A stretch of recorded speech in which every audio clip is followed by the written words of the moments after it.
আমরা আজকের সকালের ক্লাসে সাক্ষ্য আইনের কিছু গুরুত্বপূর্ণ ধারার বিষয় নিয়ে আলোচনা করব। আসলে এগুলো আমাদের পরীক্ষার্থীদের জন্য একেবারে সাজেশন বলা যেতে পারে। সাক্ষ্য আইনের এই প্রশ্নগুলো যা গতকালকে আমরা যেটা আলোচনা করেছিলাম, যেটা আমাদের মাঝে ভুল হয়ে যায়, সর্বোচ্চ সবসময় ভুল হয়ে যায়, সেটি হলো যে কখন কি কারণে একজন অভিযুক্ত ব্যক্তির স্বীকারোক্তি তার বিরুদ্ধে গ্রহণীয় সাক্ষ্য হিসেবে ব্যবহার হয় না। অভিযুক্ত ব্যক্তির স্বীকারোক্তি আহ অভিযুক্ত ব্যক্তির স্বীকারোক্তি কি আদালতে গ্রহণযোগ্য, বা পুলিশের নিকট দেয়া অভিযুক্ত ব্যক্তির স্বীকারোক্তি কি আদালতে গ্রহণযোগ্য? এ একটা ভুল আমাদের হয়। আর একটা হলো পুলিশ হেফাজতে থাকা আসামির স্বীকারোক্তি কতটুকু আদালতে গ্রহণযোগ্য, কখন গ্রহণযোগ্য নয়। আরেকটা বিষয় ছিল যে পুলিশ হেফাজতে থাকা আসামির স্বীকারোক্তির ফলে যদি কোনো কিছু উদ্ধার হয়, তাহলে সেটি আদালতে গ্রহণযোগ্য কিনা, বা চাপ প্রয়োগের ফলেও যদি কোনো কিছু উদ্ধার হয়, উদ্ধারের বিষয়টি আদালতে গ্রহণযোগ্য কিনা। একটা বিষয় ছিল স্বীকারোক্তি কখন প্রাসঙ্গিক, কখন অপ্রাসঙ্গিক। এটাই ছিল আমাদের গুরুত্বপূর্ণ বিষয়। তো এখানে আমাদের অনেকগুলো ভুল আছে, ভুলগুলোকে সংশোধন করতে হবে। বেশিরভাগ ক্ষেত্রে 24 ধারায় ভুল করে ফেলে, 25 ধারায় ভুল করে ফেলে। অর্থাৎ প্রত্যেকটি ধারায় কিন্তু ভুল করে। যখন প্রশ্ন আসে স্বীকারোক্তি বলতে কি বোঝেন, আমরা জানি স্বীকারোক্তি কাকে বলে, কিন্তু আমরা সেটা ভুল করে ফেলি। তোমাদের ক্যামেরাগুলা কি বন্ধ? বন্ধ? এত এত ক্যামেরা আছোই বা কয়জন? ক্যামেরা বন্ধ করো কি জন্য তোমরা? সকাল এটাও যদি তোমাদেরকে শিখাই দিতে হয়, তাহলে তো আর পারা যায় না। এটা খারাপ হয়। রেকর্ডিংটা যেহেতু থাকে, এটা এইটার এইটার মূল্যই তোমরা তো বোঝো না। এই যে রেকর্ডটার যে তোমার ছবিটা থাকবে, তুমি যেখানে আছো, এটার মূল্যই তো তুমি বোঝো না। এটা মূল্য বুঝলে তখন বুঝতা। এটা মূল্য বোঝার মতো তোমাদের কোনো এখনো জ্ঞান হয় নাই। তুমি ক্লাসে আছো, এটা তোমার হিডেন করে তুমি একটা অপরাধ সংগঠন করেছো, তোমাকে টোটালি তুমি এর ধরা খেয়ে যাবে। কিন্তু এখানে যতক্ষণ ক্লাস হয়েছে, একটা টাইম রেকর্ডিং থাকে। তুমি তো প্রকাশ্যে তুমি ক্যামেরার সামনে দাঁড়িয়ে আছো, তোমার দ্বারা কোনো অপরাধ সংগঠিত করার কোনো সুযোগ নেই। ক্যামেরাটাও তোমরা বন্ধ রাখো। তো এর বললাম তো যে পুলিশের শিক্ষণীয় বিষয় কিন্তু অনেক আছে। শুধু ক্যামেরা আর পড়াশোনা না, রাস্তাঘাটে ওই বিট পুলিশিং, মানুষের কাছ থেকে টাকা খাওয়ার বিষয়ে শিক্ষার কিছু নেই। অনেক কিছু শিখার আছে, এগুলো শিখো আগে। তোমাদেরকে আমি যতটুকুই তোমাদের মগজ ধোলাই করি, কোনো কাজ হবে না। কারণ টাকা তো তোমরা দিয়ে ফেলছো, টাকা দিলে ক্লাস করা যায়, এটাই হলো তোমাদের একটা ধর্ম। যাই হোক, আমার কথা ভাল লাগবে না, এরকম অনেকেই চলে যায় ক্লাস থেকে, এটা যাবেই স্বাভাবিক। তো আমরা যে বিষয়টা আইনুল আলোচনা করতেছিলাম, যে সাক্ষ্য আইনের 24 থেকে 28 পর্যন্ত, এইটা কয়জনে বোঝে? এইটা বোঝার লোক নাই। এই জিনিসটা বোঝার মতো লোক নাই, কারণ সাক্ষ্য আইনের 24 থেকে 28 পর্যন্ত এখানে অনেকগুলো কথা আছে, যে কথাগুলো অনেকে বোঝে না। এই যে যারা তোমরা আছো, এটাই তোমাদেরকে লেখলে তোমরা উত্তর দিতে পারবে না, কারণ তোমাদের মাথায় আছে অন্যটা। যাদের দুষ্ট প্রকৃতির মন, তাদের কখনো ভালো হবে না। এরকম অনেক দুষ্ট প্রকৃতি চলে আসবে, দুষ্ট মন চলে আসবে পরীক্ষার হলে, কারণ মনোযোগ নাই। মনোযোগটা হলো সবচেয়ে বড় জিনিস। তাহলে আমি বসলাম, 30 ধারার প্রশ্নটা কিরকম হতে পারে? 29-এর প্রশ্ন আসে না, 30-এর প্রশ্নটা কি? যে কখন অভিযুক্ত ব্যক্তির স্বীকারোক্তি তার সহযোগী আসামিদের বিরুদ্ধে প্রমাণ করা যায়, এই তো নাকি আইনুল? একজন অভিযুক্ত ব্যক্তির স্বীকারোক্তি কখন তার সহযোগী আসামিদের বিরুদ্ধে প্রমাণ করা যায়, এটাই নাকি আইনুল? জি স্যার। বা অভিযুক্ত ব্যক্তির স্বীকারোক্তি কি তার সহযোগী আসামিদের বিরুদ্ধে ব্যবহার করা যায়, যদি যায় তাহলে কখন? এটা এটা কি, এটা একটু আলোচনা করো দেখি, কখন যায়? স্যার, হ্যাঁ। সাক্ষ্য আইনে 30 ধারায় উল্লেখ করা আছে, হ্যাঁ। যখন একই অপরাধে একাধিক ব্যক্তির বিচার একই আদালতে হয়, যখন তখন একজন নিজেকে জড়িয়ে তার সহযোগীদের বিরুদ্ধে যে সাক্ষ্য প্রদান করে, ওই সাক্ষ্যটুকু তার সহযোগীদের বিরুদ্ধে সাক্ষ্য হিসেবে ব্যবহার করা যায়। এটা, এই বিচারটা করতে গেলে অনুসরণের পদ্ধতি কি জসিম? কি পদ্ধতি অনুসরণ করতে হবে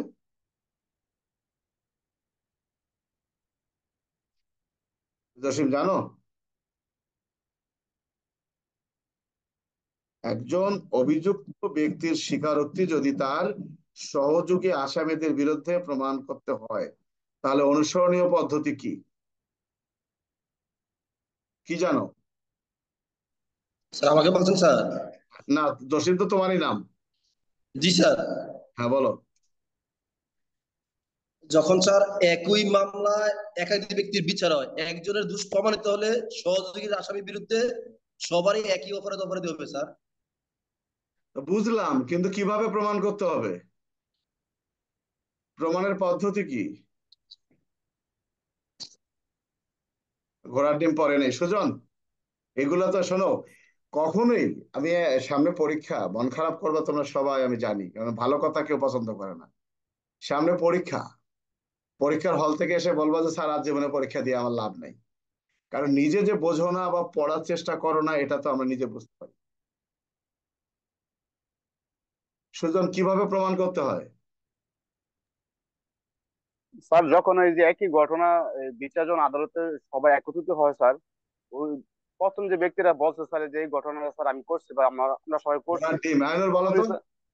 ফাও এগুলো পরে। স্যার একই অপরাধ হতে হবে স্যার, এবং একই আদালতে বিচার করতে হবে, এবং যে আচ্ছা, নিজের দোষ স্বীকার করবে নিজের দোষ স্বীকার করবে, এবং তার সহযোগীদের বিরুদ্ধে একই দোষ স্বীকার করবে, এবং এগুলো শোনো, রাষ্ট্রপক্ষকে এই প্রমাণ যে করতে হবে। তুমি যে কথাগুলো বলতেছো এটা হলো আইনের বিষয়। বাকি সব হয়েছে কি জানো, এসব তো ফাও পাটি। এরা হলো কোন রকম, মানে মনে করছে যদি মিলা যায়।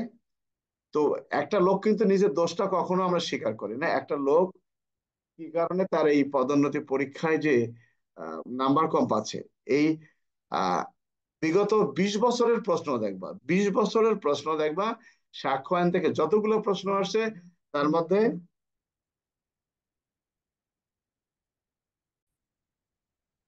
গত 20 বছরে যত রকমের পরীক্ষা হয়েছে, এই পরীক্ষাতে সাক্ষ্য আইনের যত প্রশ্ন আসছে, এই প্রশ্নগুলো, তো আমার কথা কিছু নাই, তুমি দেখো এই প্রশ্নগুলো সাক্ষ্য আইনের 24 থেকে শুরু করে 32 পর্যন্ত আসছে।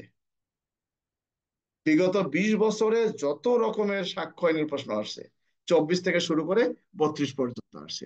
তার মধ্যে গুরুত্বপূর্ণ কোনটা হয়েছে? সাক্ষ্য আইনের 24, 25, 26, 27, 28 আসে নাই, আর আসছে 30, আসছে 32-এর 1। তো সেই জিনিসটাই তুমি যদি গুরুত্ব সহকারে পড়তে না পারো, আশা করে কোনো লাভ নেই। তো এই 30 ধারার প্রশ্নটা কি ছিল? 30 ধারার প্রশ্ন হলো যে একজন অভিযুক্ত ব্যক্তি, অর্থাৎ একজন লোক স্বীকারোক্তি দিলেন। এই স্বীকারোক্তি সে যখন দিলেন, স্বীকারোক্তি দিতে গেলে কি করতে হয়? নিজেকে জড়িয়ে বক্তব্য দিতে হয়। যদি সহযোগী আসামি থাকে তাদের নামও প্রকাশ করতে হয়। এটা হলো স্বীকারোক্তির নিয়ম। তো যখন আদালতে বিচার হবে তখন কি হবে? যেহেতু একই মামলায় সে স্বীকারোক্তি দিয়েছে, তার সহযোগী আসামির কথা বলেছে, তাহলে তাদের বিচারটা একই মামলায় হতে হবে এবং একসাথে হতে হবে, এবং নিজেকে জড়িয়ে অন্যের দোষ স্বীকার করতে হবে। সে যদি বলে যে আমার কোনো দোষ নাই, সম্পূর্ণ দোষ অমুকের, এটা তো স্বীকারোক্তি হবে না। স্বীকারোক্তি মানে কি? নিজেকে জড়িয়ে বক্তব্য দিতে হবে। তো এই গুরুত্বপূর্ণ প্রশ্ন যদি তোমরা না বোঝো, কিচ্ছু বলার নাই।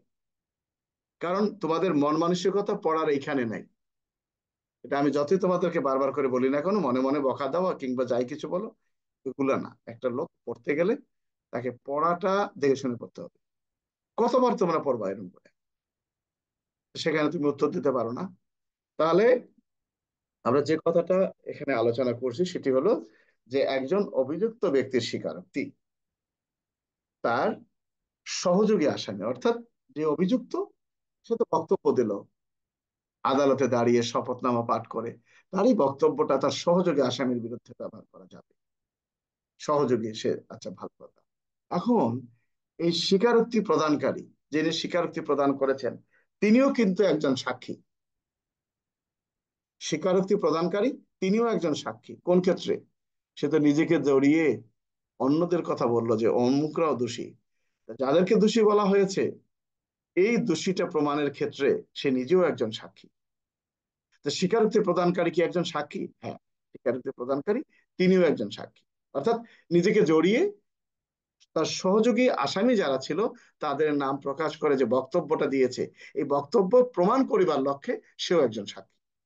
সাক্ষ্য আইনে 30 ধারা। এখানে বলা হয়েছে কি করতে হবে। এখানে বলা হয়েছে কিছু কিছু বিষয় বলা আছে যে, যে ক্ষেত্রে একই অপরাধে একাধিক ব্যক্তির যৌথভাবে বিচার হচ্ছে, তার মানে তাদের বিচারটা একই অপরাধ হতে হবে, যৌথভাবে বিচার করতে হবে। আচ্ছা, তাদের মধ্যে একজনকে অবশ্যই দোষ স্বীকার করতে হবে এবং অন্যদেরকে জড়িয়ে সে দোষটা স্বীকার করতে হবে, এবং বিচারটা একই আদালতে সবার হতে হবে, এবং অন্য ব্যক্তির বিরুদ্ধে দোষ স্বীকার বিবেচনা করিতে পারে না আদালতে, বিষয়টা এখানে উল্লেখ করা আছে। আচ্ছা, এখন এটা যদি আমরা না বুঝি, না বুঝলে তো আমাদের কিছু বলার নেই। এখন কি তোমরা বুঝতে পারছো আওলাদ? জি স্যার, বুঝতে পারছি। বুঝে পরীক্ষার আছে আর 1 সপ্তাহ, বুঝে আর কি হবে, যদি নিজের ইচ্ছা না থাকে কিচ্ছু করার নেই, কিচ্ছু করার নেই, নিজের ইচ্ছাতে। পারবো ইনশাল্লাহ স্যার। আমার মনে হয় না, কারণ আমি প্রশ্ন জিজ্ঞেস করলে বুঝতে পারি যে কতটুকু এখানে জ্ঞান অর্জন করছে। এই জন্য আমরা বেশিরভাগ ক্ষেত্রে একই লোককে বারবার প্রশ্ন জিজ্ঞেস করি, কারণ জানি যে উত্তর অন্যদেরকে দিয়ে জানি যে উত্তর পাওয়া যাবে না, এই জন্য জিজ্ঞাসা করি না।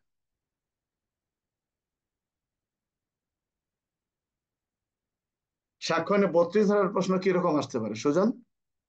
সাক্ষ্য 32 ধারা যে আছে, 32 ধারার প্রশ্নটা কিরকম হতে পারে?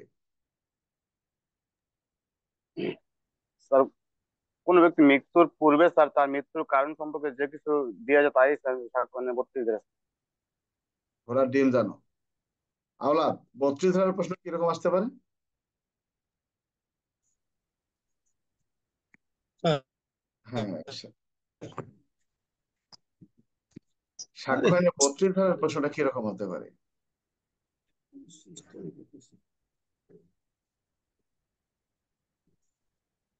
কি মালেকুল, সাক্ষ্য 32 ধারার প্রশ্নটা কিরকম হতে পারে? সাক্ষ্য 32 ধারা প্রশ্ন হতে পারে যে কোনো মামলার এজাহারকারী মৃত্যু ঘটাবার পর এজাহারের পরিণতি কি হবে। অর্থাৎ এজাহারকারীর মৃত্যু হলে এজাহারের পরিণতি কি হবে, এটা তো হতে পারে নাকি? হ্যাঁ, সঠিক স্যার, এটা 32, শুধু 32 ধারা আর আর হবে না? অসংখ্য হবে। আর হবে না? জি স্যার, হয় স্যার। কোনটা?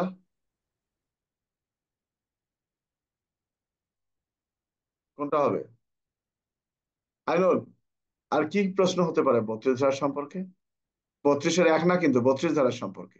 32-এর দ্বারা কয়েকটি প্রশ্ন হতে পারে স্যার, যেমন 1 নম্বরে স্যার মৃত্যুকালীন জবানবন্দি বলতে কি বোঝেন। না, 2 নম্বর স্যার, আমি তো 32-এর 1-এ বলিনি, মৃত্যুকালীন জবানবন্দি তো 32-এর 1, তুমি তো ভুল করলা।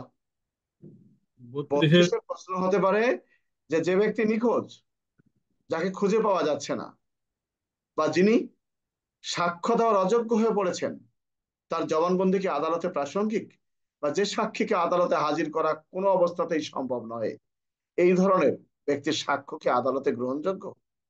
তো তুমি নিজে জানো না, জি তোমরা স্যার। সাক্ষ্য হিসেবে মনে করলে 18 ধারা লাফাই চলে যাও, কে সাক্ষ্য দেওয়ার যোগ্য। প্রশ্নটা কি? যে ব্যক্তি সাক্ষ্য দেওয়ার অযোগ্য হয়ে পড়েছে, অযোগ্য ব্যক্তির সাক্ষ্য কি আদালতে গ্রহণযোগ্য? হ্যাঁ, গ্রহণযোগ্য। সাক্ষ্য 32 ধারা অনুযায়ী গ্রহণযোগ্য।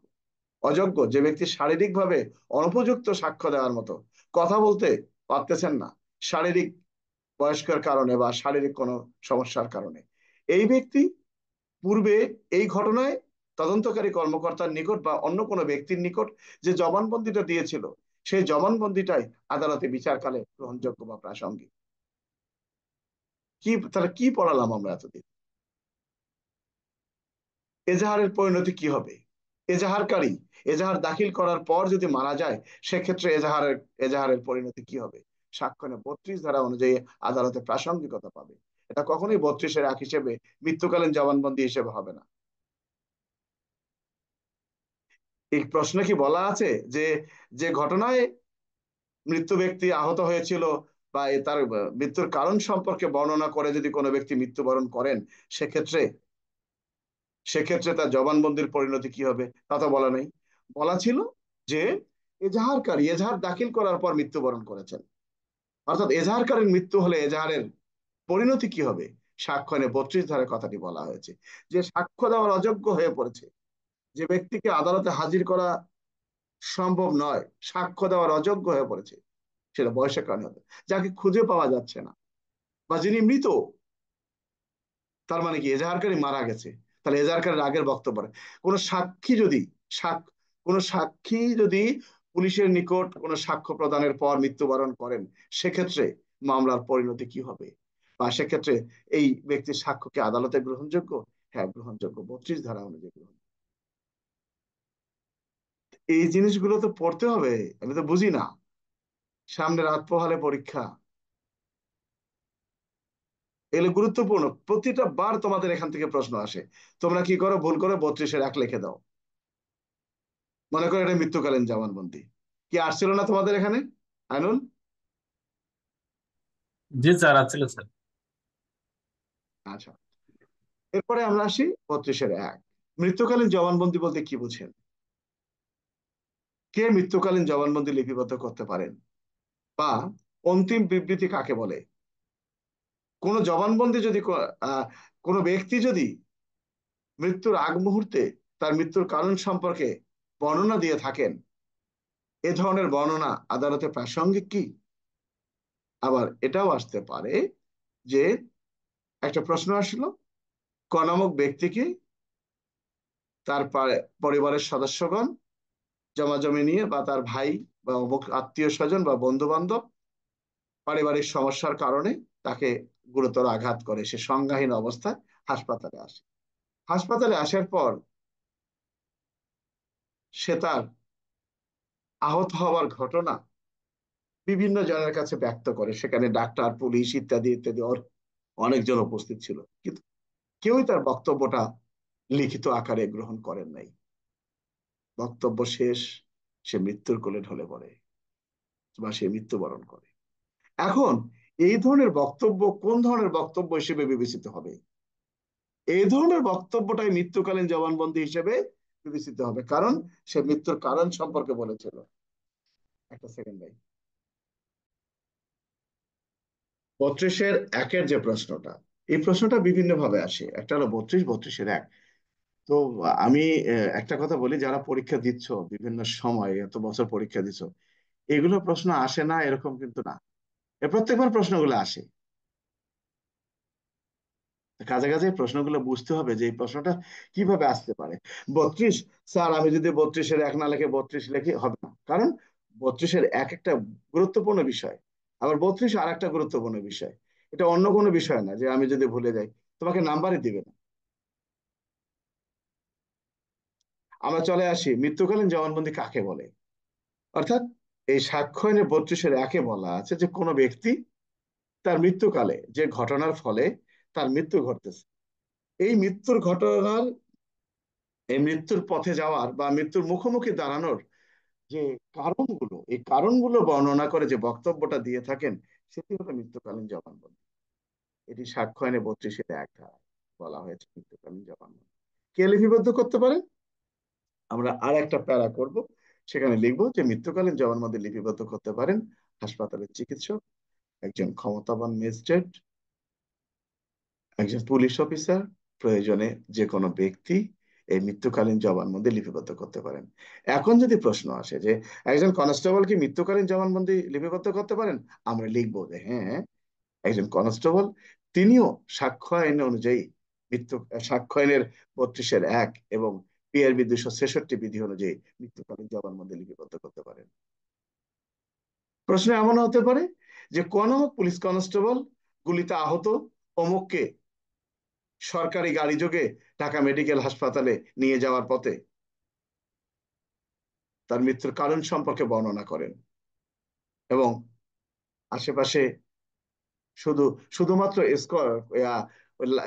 আহত ব্যক্তিকে এসকর্ট করে 2জন কনস্টেবল সেখানে উপস্থিত ছিলেন, আর কোনো ব্যক্তি ছিলেন না।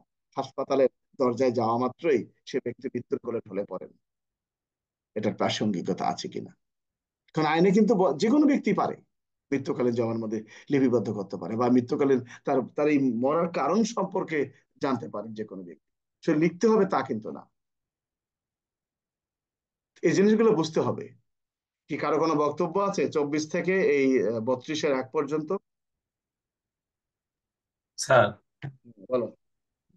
একজন অভিযুক্ত ব্যক্তি কি মৃত্যুকালীন জবানবন্দি দিতে পারে স্যার? অবশ্যই এটা কি? পারবে, একজন ডাকাতি মৃত্যুকালীন জবানবন্দি দিতে হতে পারে, এটা 32-এর 1। মুমূর্ষু অবস্থায় একটা বাড়িতে ডাকাতি সংঘটিত হচ্ছে, ডাকাত দল ডাকাত দল পালিয়ে যাচ্ছে, হঠাৎ করে স্থানীয় জনগণ তাকে মুমূর্ষু অবস্থায় স্থানীয় জনগণ তাকে মুমূর্ষু অবস্থায় উদ্ধার করেছেন। গণপিটুনির শিকার হয়েছে সে। সে তার মৃত্যুর কারণ সম্পর্কে বর্ণনা করেছে যে আমি অমুক অমুক সহ ওই বাড়িতে ডাকাতি করতে গিয়েছিলাম, ফেরার পথে আমাকে তারা আঘাত করেছে, আমার এই অবস্থার জন্য অসংখ্য জনগণ দায়ী। এটা মৃত্যুকালীন জবানবন্দি। অর্থাৎ মৃত্যুর কারণটা কি? সে তো রাত্রেবেলা ভাত খেয়ে শুয়েছে, সকালবেলা আশায় উঠছে, তা তো না। হ্যাঁ বলো। সেটাও কি 32-এর এক ধারায় প্রাসঙ্গিক হবে স্যার? অবশ্যই 32-এর এখন যে এটা আদালতে গ্রহণযোগ্য। আরেকজন ব্যক্তি মৃত্যুবরণ করেছেন,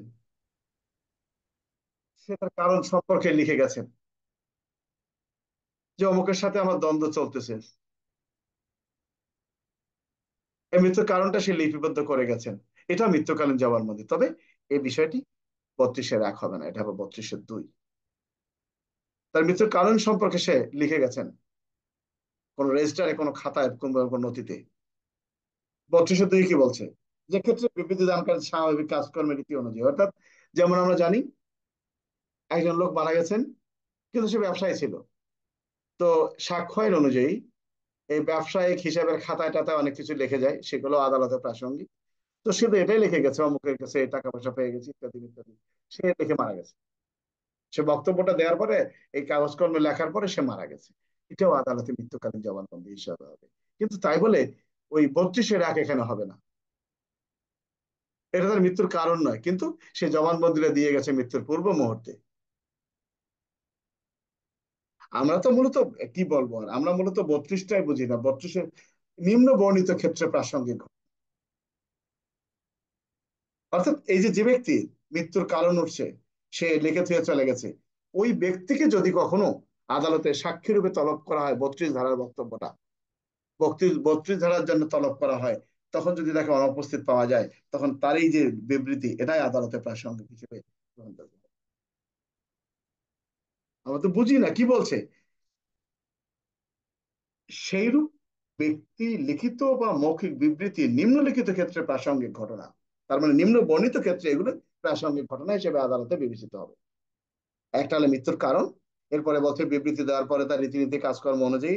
তৃতীয়ত বলছে যে বিবৃতি দান আর্থিক বা মালিকানাগত স্বার্থের পরিপন্থী হয়, সেক্ষেত্রে তাকে যদি কোনো কারণে খুঁজে পাওয়া না যায়, সেটাও আদালতে প্রাসঙ্গিক। এগুলো অনেক ঘটনা আছে। যাই হোক, এগুলো বুঝতে গেলে আবার তোমাদের মাথায় আরো নষ্ট হবে। ওই মৃত্যুকালীন জবানবন্দি পর্যন্তই পড়ে থাকো। আমরা 35 ধারায় আসি। অনলাইনে জিডি বা এজাহার কি আদালতে প্রাসঙ্গিক? অনলাইন জিডি, এজাহার বা আমলযোগ্য অপরাধের সংবাদ ইলেকট্রনিক মাধ্যমে গৃহীত আমলযোগ্য অপরাধের সংবাদ কি আদালতে গ্রহণযোগ্য? সাক্ষ্য আইনের 35 ধারায় বলেছে হ্যাঁ, গ্রহণযোগ্য। অনলাইন জিডি হোক, এজাহার হোক। এখানে অনেক মাতব্বর আছে 74-35-9 দিয়ে রাখছে। 74-35-9 দিয়ে রাখছে মাতব্বররা। আমরা মাতব্বরই শুনবো না। এজাহার, case diary, FIR, general diary, হাসপাতালের রেকর্ড পত্র, এই সকলের প্রাসঙ্গিক। হাসপাতালের রেকর্ড পত্র, ডাক্তারের কিন্তু আবার ওই রিপোর্ট না, হাসপাতালের রেকর্ড পত্র, এটার প্রাসঙ্গিকতা। এটার প্রাসঙ্গিকতা সম্পর্কে বলা হয়েছে কত ধারায়? এটার প্রাসঙ্গিকতা সম্পর্কে বলা হয়েছে সাক্ষ্য 35 ধারায়। হাসপাতালের রেকর্ড পত্র কারণ কি? এই মর্মে প্রত্যয়ন করা যাচ্ছে যে ফাঁকা, এখানে কি হবে? রোগীর নাম। পিতা ফাঁকা, এখানে পিতার নাম লিখতে হবে। ঠিকানা ফাঁকা, ঠিকানা লিখতে হবে। বয়স ফাঁকা, বয়স লিখতে হবে। কি রোগে আক্রান্ত? ফাঁকা, সেখানে রোগের বর্ণনা লিখতে হবে। তার মানে কি? 35 ধারার বক্তব্য কি? আমাদের মাস্টাররা বলো, ছাত্ররা বলো, 35 ধারার বক্তব্যটাই জানে না। একজন 35 ধারা টোটালটাই কোন সরকারি কর্মচারী সরকারি দায়িত্ব পালনকালে সরকার কর্তৃক যে সকল নথিপত্র সরবরাহ করা হয়েছে, এই সকল নথিপত্রে যে সকল প্রাসঙ্গিক বিষয় লিপিবদ্ধ করবেন, এই বিষয়গুলো আদালতে প্রাসঙ্গিক। বা বিচার্য বিষয় যেগুলো লিপিবদ্ধ করবেন সেগুলো আদালতে প্রাসঙ্গিক। এজাহারে কি থাকে? বাদীর নাম ফাঁকা, আপনি বাদীর নাম লিখলেন অমুক, আসামির নাম লেখা থাকে ফাঁকা, আপনি লিখলেন অমুক, ধারা কোন ধারায় অপরাধ করেছে আপনি লিখলেন, এজাহার আপনি যে বক্তব্যগুলো লিখলেন, শূন্যস্থান যেগুলো পূরণ করলেন, আপনি যে প্রকৃতপক্ষে সেটা পূরণ করেছেন, এটির প্রাসঙ্গিকতা 35 ধারা। অনলাইনে জিডির কথা বলা হয়েছে, এফআইআর এর কথা বলা হয়েছে, এরও প্রাসঙ্গিকতা এই সাক্ষ্য আইনের 35 ধারা। অথচ আমরা না জেনে শুনে কিছু কিছু মাস্টার আছে এখানে 14 দুনিয়ার ধারা দিয়ে দেয়, 9, 35, 74 ইত্যাদি ইত্যাদি দিয়ে ছাড়া বেড়া বানাইছে, আসলটাই জানে না। 34, 74 ধারা কি? দলিল কি বলা আছে, কোন কোন বিষয়গুলো সরকারি দলিল। আমি কি দলিলের কথা বলেছি? দলিল আর প্রাসঙ্গিক কি এক? কোন কোন বিষয়গুলো সরকারি দলিল হিসেবে গণ্য করা যাবে সেটা। আর আমি বললাম যে জিডির প্রাসঙ্গিকতা, এজাহারের প্রাসঙ্গিকতা, দুটো কি এক হলো? বই পড়ি না তাই আমরা দেখি না। আমাদের জন্য ভুল না হয়, কে ভুল করলো সেটা দেখার বিষয় না, সংশোধন আমরা সবাইকে করতে পারবো না, কিন্তু আমরা কোনো অবস্থাতে ভুল লিখবো না। অর্থাৎ সাক্ষ্য আইনে 35 ধারা আমরা কি বক্তব্যটা বলা হচ্ছে যে অনলাইনে জিডি, এটা নতুন করে সংশোধন হয়েছে অনলাইনে জিডিটা, আগে এই কথাটা ছিল না। এখন এই বক্তব্যটা আমরা দেবো যে অনলাইনে জিডিও আদালতে সাক্ষ্য হিসেবে ব্যবহার করা যাবে। কি বলা আছে? কর্তব্য সম্পাদন প্রসঙ্গে সরকারি নথিপত্রে অথবা ডিজিটাল রেকর্ডে লিখিত ভুক্তির, অর্থাৎ যেটা তুমি লিখি করেছো, যেটা অন্তর্ভুক্ত করা হয়েছে, তার প্রয়োজনীয়তা, তার প্রাসঙ্গিকতা 35 ধারা হতে গেলে সরকারি কর্মচারী হতে হবে। প্রত্যেকটা এফআইআর কে সরবরাহ করে? সরকার। এফআইআর ফর্ম গুলাকে ছাপিয়ে দিয়েছে সরকার। হাসপাতালের রেকর্ড পত্র, এই রোগীর নাম ঠিকানা 14 গোষ্ঠী, এই মেডিকেল সার্টিফিকেটের বিষয়গুলো, এগুলো কে এই ফর্মটা ছাপিয়ে দিয়েছে? জেনারেল ডায়েরির ঘরটা কে ছাপিয়ে দিয়েছে? সরকার। এগুলোর কোনো দাম নাই। দাম হবে কখন? এখানে যদি একজন সাধারণ নাগরিক, পাবলিক ওখানে লিপিবদ্ধ করে, গ্রহণযোগ্য নাই, এটা কোনো দাম নাই। তোমার ডিউটি নাই, তুমি এজাহার লিখতে পারবা না। তোমার ডিউটি নাই, তুমি জিডির ওখানে পূরণ করতে পারবা না। তাহলে কি বলছে? একজন সরকারি কর্মচারী, সরকারি দায়িত্ব পালনকারী। এটার সাথে অন্য ধারার কি কোনো মিল আছে আইনুল? না স্যার। এগুলো এগুলো কিন্তু বহুবার বলছি, কিন্তু দেখা যায় পরীক্ষার সময় ওই 9, 35, 74, ওই যে মানে আত্মবিশ্বাস, অমুকে দিল, ব্যাটসম্যান তোমার বলে দিলাই, তুই দিয়ে নাহলে কিন্তু, তুই দিয়ে নাহলে কিন্তু পাস করতে পারবি না, তুমি দিয়ে দিলা, ওটাই তোমার কারণ হয়ে গেল। মানে ধারায় তো আমরা দিছি 9, 35, 74 অমুক চমুক হাবি যাবি। কি আমার কথা বোঝা গেছে? জি রাশেদ, স্যার। জি স্যার। রাশেদ কি বোঝো না এমনি জাস্ট করে ক্লাসে হাজিরা দিতে আসছে কোনটা? স্যার শুনতেছি স্যার। তো শুনলে তো কোনো বক্তব্য বলতে হবে, সমস্যা তো তোমারে নিয়া, জসিম রে নিয়া, অন্যগুলোর সমস্যা তো মনে করি না। আমার আদু ভাই তো 2 জনে আছো, 2 থেকে 3 জন আছো এখানে, সমস্যাটা তোমাদেরকে নিয়ে। কারণ তোমরা এত শর্টে লেখো, ধারা দিয়ে রাখে এতগুলা, নাম্বার দেওয়ার জায়গা নেই। যদি না বুঝো বলবো, আমরা বোঝার চেষ্টা করবো। কারণ এভাবে আমার মনে হয় না, আমার মতে কেউ বকাও দিবে না, আমার মতে কেউ তোমার পড়াবেও না। তো হয়তো পছন্দ লাগে না অনেকের, সেটা তাদের বিষয়, কিন্তু আমরা আমাদের পরীক্ষার খাতায় আমরা এটা দেখবো। আমি তো বারবার করে বলছি যে এই যে এবারে কিন্তু প্রশ্ন আসছিল অনলাইনে, জিডি আসছিল না একটা আইনুল, কাদের পরীক্ষায় জানে আসছিল? আসছিল স্যার। কনস্টেবল থেকে এসে আসছিল স্যার। অনেকে 74 ধারা লিখে থুয়ে দিলে, 9, 35, 74, অথচ স্পষ্ট করে উল্লেখ করা আছে কি দেখো, কর্তব্য সম্পাদন প্রসঙ্গে সরকারি নথিপত্রে অথবা ডিজিটাল রেকর্ডে লিখিত ভুক্তি। এই ভুক্তির মানেটাই তো জানে না, ভুক্তি কাকে বলে? ওখানে যেগুলো অন্তর্ভুক্ত করা হয়েছে কি? এই শূন্যস্থান পূরণ করছো, রোগীর নাম অমুক, এই যে লেখছো তুমি, এ তোমার হাতের লেখার প্রাসঙ্গিকতা। কেন তুমি এটা লেখলা? ঘটনা ঘটছে বলেই তো লেখছো নাকি? তোমার কাছে আসছে বলেই তো তুমি লেখছো। না আসলে কি তুমি ওই লোকটার কথা লিখতে পারতা? আর তুমি সরকারি ডিউটির ছিল বলেই তুমি সরকারি দায়িত্ব পালন করতে গিয়ে কাজটা করেছো। এটার প্রাসঙ্গিকতা জানতে চাওয়া হয়েছে, এটা তো বুঝিই না। স্পষ্ট করে বলা আছে যে কোনো সরকারি বা কোনো অফিসের খাতায়, রেজিস্টারে বা নথিতে, তার মানে কি, সরকারি বা কোনো অফিসের খাতায়, রেজিস্টারে বা নথিতে, রেকর্ড অথবা ডিজিটাল রেকর্ডে বিচার্য বা প্রাসঙ্গিক ঘটনার তথ্যের ভুক্তি যা কোনো সরকারি কর্মচারী কর্তৃক তার সরকারি দায়িত্ব পালনকালে উহা প্রস্তুতকৃত। তার মানে টোটালটাই এটা হতে গেলে সরকারি কর্মচারী হতে হবে। কি আইনুল, কথা ঠিক আছে? জি স্যার, ঠিক আছে। আরেকটা না, এখানে আরো কথা আছে, বা অন্য কোনো ব্যক্তি কর্তৃক তার উপর আরোপিত দায়িত্ব পালনকালে, তার মানে তাকে ডিউ, মানে অর্থাৎ বাংলা গালাপ, অন ডিউটি থাকতে হবে, এছাড়া এটা গ্রহণযোগ্য নয়। আমার কথা কি ঠিক আছে?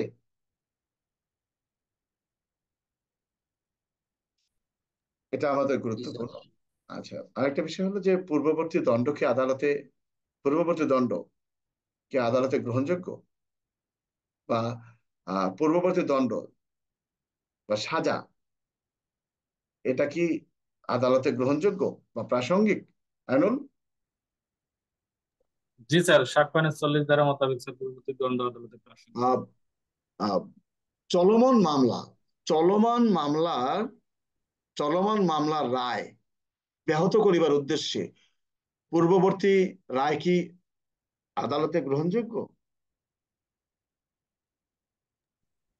জি স্যার। অর্থাৎ যে মামলাটার বিচার কার্য এখন চলতেছে, এই মামলাটার রায় না, আগে যে মামলাটা হয়েছে ওই মামলাটার রায় এখন যে মামলাটা চলতেছে এই মামলার বিচারের ক্ষেত্রে প্রাসঙ্গিক কিনা সে সম্পর্কে বলা হয়েছে কোথায়? 40 ধারা স্যার। 40 ধারায়।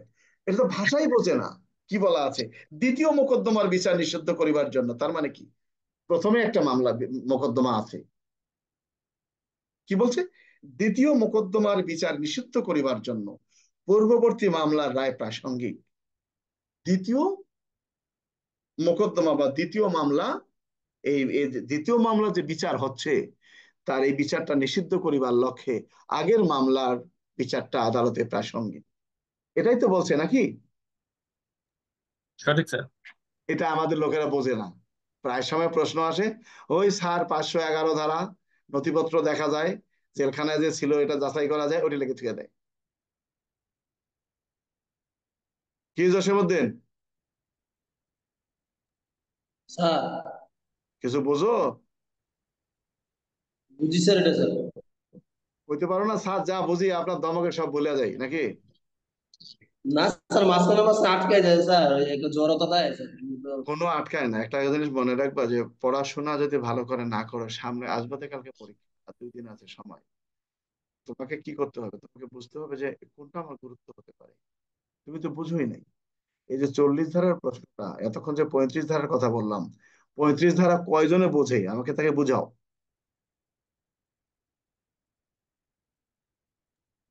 ও বিভিন্ন বইয়ে স্যার দিয়ে রাখছে 9, 35, 74 কথা, কিন্তু ছুটি দেবে 35 স্যার। কথাটা 35 ওইটা না।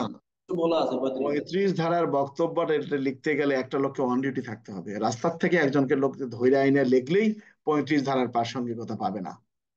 তার মানে কি, ডিউটি অফিসার, তুমি ডিউটি অফিসার, তুমি মামলা রেকর্ডকারী অফিসার, তুমি মামলার তদন্তকারী কর্মকর্তা, বা তুমি আইও, বা তুমি একজন কর্তব্যরত অফিসার হাসপাতালের, বা তুমি একজন লিপিবদ্ধকারী, তুমি যে বক্তব্যগুলো লিখেছো, কারণটা কি? এই যে একটা লোককে আদালতে সাক্ষী দিতে তলব করেছে রেকর্ডিং অফিসারকে, তাকে কি জিজ্ঞাসা করে, আপনি ঘটনা কি জানেন, তাকে বলেন না, আমি নাম ঠিকানা বলার পরে লেখে যে গত এত তারিখ আমি ওই থানায় এই পদে এইটার থেকে এত ঘটনা পর্যন্ত ডিউটি অফিসারের দায়িত্ব পালনকালে জনিক ব্যক্তি একখানা অভিযোগ নিয়ে আসেন, এই অভিযোগের প্রেক্ষিতে আমি কর্তব্যরত অফিসার হিসেবে অমুক থানার মামলা নম্বর এত, তারিখ এত, ধারা এত রুজু করি, এবং অফিসার ইনচার্জ নিকট উপস্থাপন করলে অফিসার ইনচার্জ একজন তদন্তকারী কর্মকর্তা নিয়োগ করে। এছাড়া কিন্তু আর তোমার কোনো বক্তব্য নেই। তার মানে কি, ওই যে তুমি ঘরগুলো পূরণ করছো, তুমি কি আসলেই মিথ্যা মামলা দায়ের করছো, মানে রুজু করছো কিনা? তদন্তকারী কর্মকর্তা তদন্তকালে তিনি কি কি পেয়েছেন, এগুলোর প্রাসঙ্গিক। এখানে আন্দাজি ফাও করলে হবে না। 9, 35, 74। তো 40 ধারা কি বলছে? বলছে দ্বিতীয় মামলার রায় ব্যাহত করিবার উদ্দেশ্যে, অর্থাৎ এখন যে মামলাটা চলতেছে এই মামলাকে ঠকানোর জন্য আগের মামলার যে রায়টা হয়েছে সেটা আদালতে প্রাসঙ্গিক। এটাই সাক্ষ্য আইনের 40 ধারায় বলেছে। বলছে যে রায়, আদেশ, ডিগ্রি আদালতকে আইনত অপর একটি মামলার বিচার করিতে বাধা দেয়, সে রায়, আদেশ, ডিগ্রির অস্তিত্ব তখনই প্রাসঙ্গিক বিষয় যখন প্রশ্ন দাঁড়ায় যে উক্ত মামলা বিচারার্থে গ্রহণ করা বা উহার বিচার করা সেই আদালতের পক্ষে উচিত কিনা। অর্থাৎ আদালত যখন সন্দেহ সৃষ্টি হয় যে আসলে মামলাটা বিচার করতেছি এটা ঠিক হবে কিনা, কারণ এই মামলা তো আগেই তো একই ঘটনায়, কিন্তু অন্য মামলা না, একই ঘটনায় হতে হবে। দেখা গেল দেওয়ানি মামলা হয়েছে পারিবারিক জায়গা জমি নিয়ে, পারিবারিক জায়গা জমি নিয়ে দেওয়ানি মামলা হয়েছে, দেওয়ানি মামলার এক পক্ষ রায় পেয়েছে, পরবর্তীতে এটা ফৌজদারি মামলা হয়েছে, মারামারি একই ঘটনা, জায়গা জমি, ওই জায়গা জমি নিয়ে, তো পূর্বের রায়টাই পরবর্তী মামলার ক্ষেত্রে প্রভাব বিস্তার করতে পারবে। এটি হলো সাক্ষ্য আইনের 40 ধারার বক্তব্য। আমার কথা কি বুঝতে পারছো? কি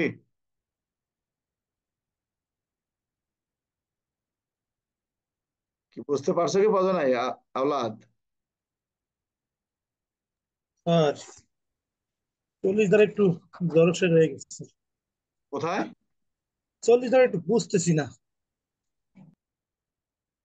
40 ধারার বক্তব্য হলো, এখন যে মামলাটা চলমান আছে, মনে করো এখন একটা আদালতে মামলা চলতেছে, এই মামলাটায় আসামি পক্ষ হোক কিংবা বাদী পক্ষ হোক, যে পক্ষই হোক না, তারা যদি আগে একটা মামলায় রায় পেয়ে থাকে এরকম ঘটনায়, আগে রায়টা পরবর্তী মামলাতে প্রভাব বিস্তার করতে পারবে। বিষয়টা বুঝতে পারছো? জি স্যার। তুমি বলো না, স্যার এই ঘটনায় তো আগে আমারে পিটি দিছে, আবার আজকে এটা আইছে কেন, এখন কেন প্রসিডিং? যেহেতু আগে পিটি দিছে, একই ঘটনা দুইবার তো আর তোমার সাজা দেওয়া যাবে না। তোমার বলো না অনেক ক্ষেত্রে এটাই, যে এর আগে তো স্যার এই ঘটনায় আমাকে একবার ডাকছিল, তো এখন আবার নতুন করে এখানে কি হয়েছে, এখানে কথাটা এরকম। আমার কথা কি বুঝতে পারছো? জি স্যার। স্যার, হ্যাঁ। তাহলে কি স্যার একবার যদি কোনো ব্যক্তির বিরুদ্ধে দেওয়ানি মামলা হয়, তারপরে যদি ফৌজদারি মামলা হয়, সেক্ষেত্রে? ফৌজদারি দেওয়ানি মামলার রায়টা ফৌজদারি মামলার ক্ষেত্রে প্রভাব বিস্তার করতে পারে যদি একই ঘটনার অংশ হয়ে থাকে। আমার কথা কি বুঝতে পারছো? মানে ঘটনাটি একই বিষয় হওয়া লাগবে একই বিষয় হতে সেক্ষেত্রে? হবে, আন্দাজি করলে হবে না। তুমি আগে তোমার বাড়ির জায়গা জমি নিয়ে পাইলা, পরে মার্ডার কেসে পড়লা, এটার কোনো সুযোগ নেই। এটা এখানে বলাই তো আছে, আদালতে যে বিচারটা চলতেছে এই বিচার সম্পর্কেই পূর্বে তুমি একটা রায় পেয়েছো বা ডিগ্রি পেয়েছো, তুমি হারো আর জিতো, এই পূর্বের রায়টাই পরবর্তীকে প্রভাব বিস্তার করতে পারবে। বিষয়টা কি বুঝতে পারছো? জি। আইনুল, কিছু বলার আছে? না স্যার, ঠিক আছে। স্যার আমার একটু বলার আছে স্যার। কও।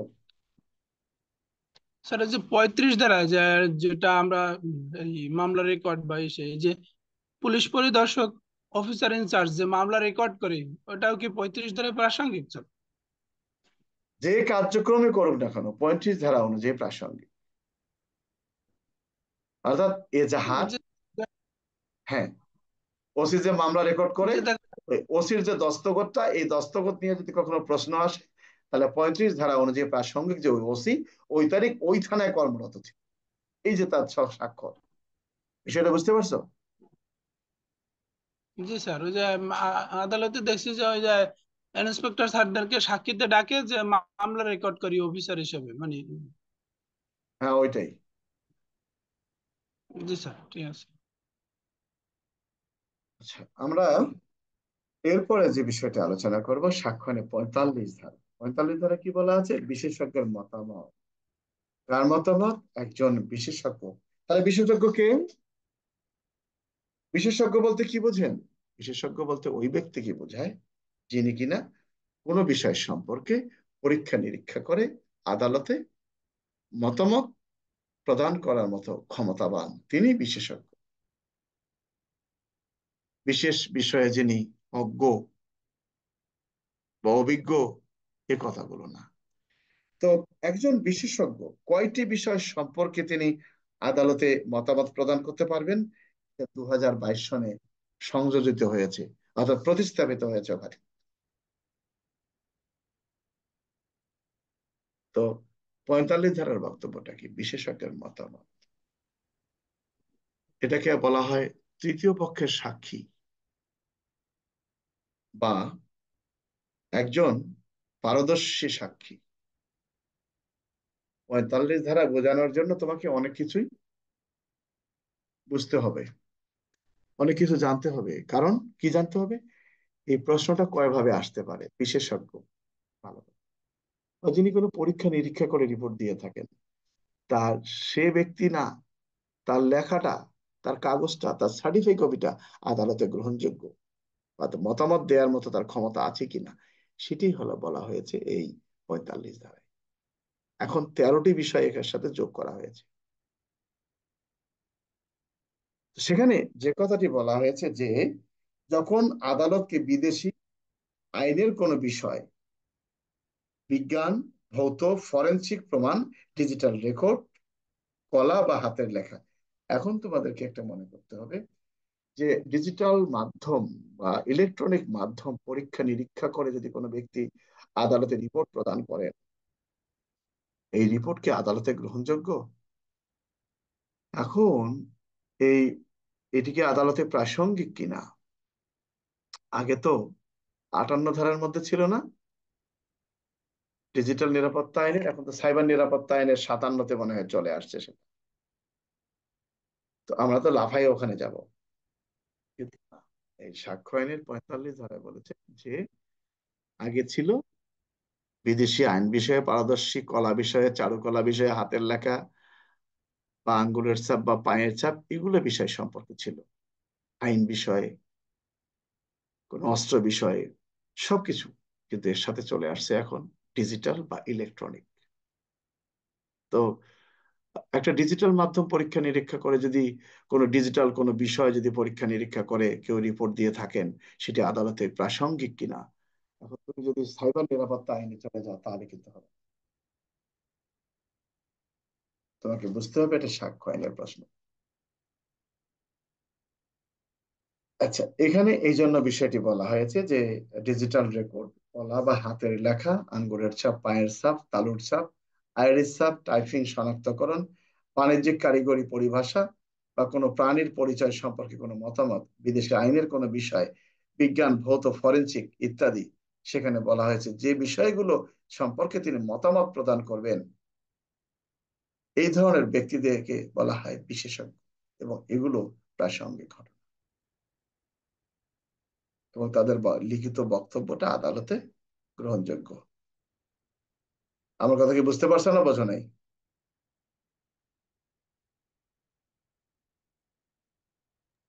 জি স্যার, বুঝতে পারছি। আচ্ছা, আমরা 45 পর্যন্ত আছে আপাতত আলোচনা করলাম। তো 45 ধারা কিংবা যেটা আমরা আলোচনা করেছি, যতটুকু আলোচনা করেছি, এই সম্পর্কে তোমাদের কোনো বক্তব্য আছে কিনা?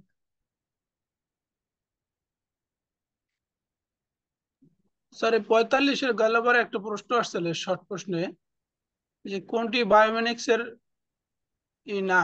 ওই যে চোখের কর্নিয়া যেটা, এটা এটা নাকি? জি স্যার, এরকমই একটা প্রশ্ন আসছিল। হ্যাঁ হ্যাঁ, চোখের কর্নিয়া আসলে ওই এটা পরীক্ষা নিরীক্ষা করে, এটা এটা না। আঙ্গুলের ছাপ, এগুলো আবার আলাদা আলাদা আছে। হ্যাঁ জসিম বলো। 45-এ কত বলছে স্যার? শারীরিক অথবা ফরেনসিক প্রমাণ, বিশেষজ্ঞদের মতামত স্যার। এটা শারীরিক বিষয় কি? শোনো, শারীরিক কোনো বিষয়, এটা তোমরা তো বুঝো। সাক্ষ্য আইনের শারীরিক প্রমাণের কথা বলা হয়েছে, নারী শিশু নির্যাতন দমন আইনের 32-এর কতে বলা আছে যে ডিএনএ এর বিষয়টি বলা আছে। তো ওখানে ডিএনএ বলা আছে, ডিএনএ করতে হবে। এগুলো তো প্রাসঙ্গিকতা থাকতে হবে যে ডিএনএ করতে হবে, ডিএনএ প্রমাণ। কিন্তু তুমি যে ডিএনএ পরীক্ষা নিরীক্ষা করতে পারো, তোমার ক্ষমতা দিছে কোথায়? তোমাকে তো একটা ক্ষমতা দিতে হবে যে তুমি পরীক্ষা নিরীক্ষা করতে পারবা। তোমার দেহের মধ্যে যে রোগের অস্তিত্ব পাওয়া গেছে বা কোনো চিহ্ন পাওয়া গেছে, এটা পরীক্ষা নিরীক্ষা করে রিপোর্ট দেওয়ার তোমাকে ক্ষমতা দিতে হবে। তো সেটাই ওখানে বলা হয়েছে। বিষয়টা বুঝতে পারছো? তোমাকে যদি আইনে ক্ষমতা না দেয়, অর্থাৎ তোমাকে ক্ষমতা দেওয়া হলো যে তুমি দেশের সব জায়গা জমি বিক্রি করে দাও, ভালো কথা।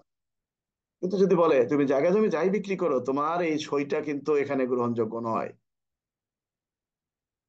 সেটা এখানে কার্যকরী বলা হয়েছে। তোমাকে পাওয়ার দেওয়া হয়েছে এই কাজটা করার জন্য। বিষয়টা বুঝতে পারছো? এবং ওই সম্পর্কে, শারীরিক বিষয় সম্পর্কে পরীক্ষা নিরীক্ষা করে তার মতামত দেওয়ার জন্য। আমার কথা কি বুঝতে পারছো?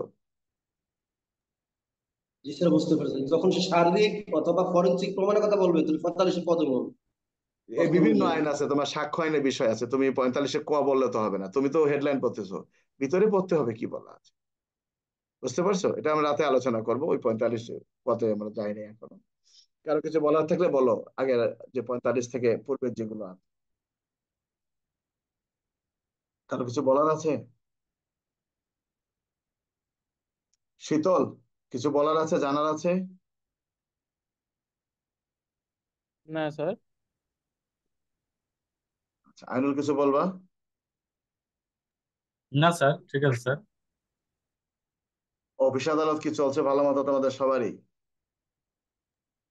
জি স্যার, চলছে স্যার। সবাই একটু দেখে শুনে কাজ কাম করো, চাকরি বাকরি করো, এছাড়া তোর উপায় নেই। সঠিক পরিস্থিতি স্যার। কোনো দিকে ভালো যাচ্ছে না, তুমি কোনো জায়গায় নিরাপদ না, কি ঊর্ধ্বতন কর্তৃপক্ষ কি জনগণ, পুলিশ কিন্তু কোনো জায়গায় এখন নিরাপদ নয়। কারণ নিম্ন পদস্থ আলারা এমন একটা পর্যায়ে চলে এসেছে, ঊর্ধ্বতন কর্তৃপক্ষের নিকটও নিরাপদ নয়, জনসাধারণের কাছেও নিরাপদ নয়।